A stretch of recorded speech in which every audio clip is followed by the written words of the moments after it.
Praise the Lord. என்னடா ஜிம்ல இருந்து ஒரு வீடியோ பதிவு செய்யறேன்னு பாக்குறீங்களா? ஒண்ணு இல்ல, நம்ம வாழ்க்கைக்கு தேவையான ஆரோக்கியத்திற்கு நாம் எடுத்துக்கொள்ளக்கூடிய வகைகளிலே ஒன்று ஜிம். அது எல்லாருக்கும் தெரிஞ்ச விஷயம். ஆனா இந்த ஜிம்ம நம்ம ஏன் செய்யறோம்னா, நம்ம சரீரத்துக்கு வேண்டிய ஆரோக்கியம், பலன், சுகம், நல்ல ஒரு பிளெக்சிபிளான உடம்பு நமக்கு இருந்தா எல்லா சுச்சுவேஷன்லயுமே நாம ஆரோக்கியமா இருக்கலாம், ஒரு வியாதி இல்லாம. சோ அதுக்காக நிறைய பேர் உடற்பயிற்சியை மேற்கொள்வாங்க.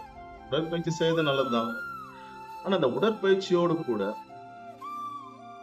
இன்னொரு உடற்பயிற்சியை நம்ம செய்ய வேண்டும். அது உடற்பயிற்சின்னு சொல்றதை விட ஆவிக்குரிய பயிற்சின்னு சொல்லலாம்.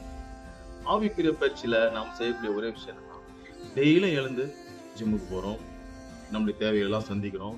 சில பேர் வாக்கிங் ரோட்லயே போயிட்டு எக்ஸசைஸ் எல்லாம் பண்ணுவாங்க. ஏன்னா ஆரோக்கியமா இருக்கணும், நம்மளை பொறுத்த வரைக்கும் ஆரோக்கியமா இருக்கணும், அதுதான் டார்கெட் இல்லையா? ஆனா இப்போ இந்த காலகட்டத்துல நாம யோசிக்க வேண்டிய மிக முக்கிய விஷயம், உடல் ஆரோக்கியம் முக்கியம் தான், அதே போல ஆவிக்குரிய வளர்ச்சியும் முக்கியம்னா நம்ம தினந்தோறும் அதுலயும் பயிற்சி செய்யணும். என்ன பயிற்சி செய்யணும்? வேதத்துல வாசிக்கிறோம், சங்கீதம் புத்தகத்துல 1ஆம் அதிகாரத்துல, கர்த்தருடைய வேதத்தில் இரவும் பகலும் தியானமா இருக்கிற மனுஷன் வாக்கியம். அப்போ கர்த்தருடைய வேதத்தில் இரவும் பகலும் தியானமா இருக்கிற பயிற்சி நம்ம செய்ய வேண்டும். தேவனை துதிக்க வேண்டும், நன்றாக ஜெபம் செய்ய வேண்டும், இடைவிடாமல் ஜெபம் பண்ண நம்ம வாசிக்கணும் இல்லையா? அது போல நன்றாக ஜெபம் செய்யணும். இப்படிப்பட்ட காரியங்கள் நம்முடைய உலகத்துல, நம்முடைய வாழ்க்கையில, இந்த உலகத்துல நம்ம இருக்கும்போது இருக்கிற வரைக்கும் இந்த பயிற்சிய விடாம நாம செஞ்சுட்டே தான் இருக்கோம். வேற வழியே கிடையாது.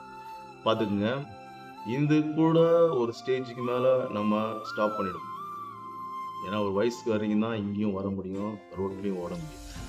இந்த பயிற்சி ஒரு குறிப்பிட்ட எல்லையோட நின்று போயிடும். ஆனா ஆவிக்குரிய பயிற்சி ஒரு தொடர் பயிற்சி. அது இங்க மாத்திரம் கிடையாது, துதிப்பது இங்க மாத்திரம் கிடையாது, பரலோகத்திலும் துதிக்க போகணும்.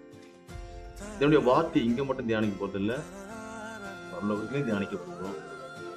எப்பொழுதும் தொழுது கொள்ள போகிற ஒரு இடம் பரலோகம். அதுக்கான பிராக்டிஸை நம்ம இங்கிருந்து கரெக்டா எடுத்துட்டோம்னா அங்க ஈஸியாகல.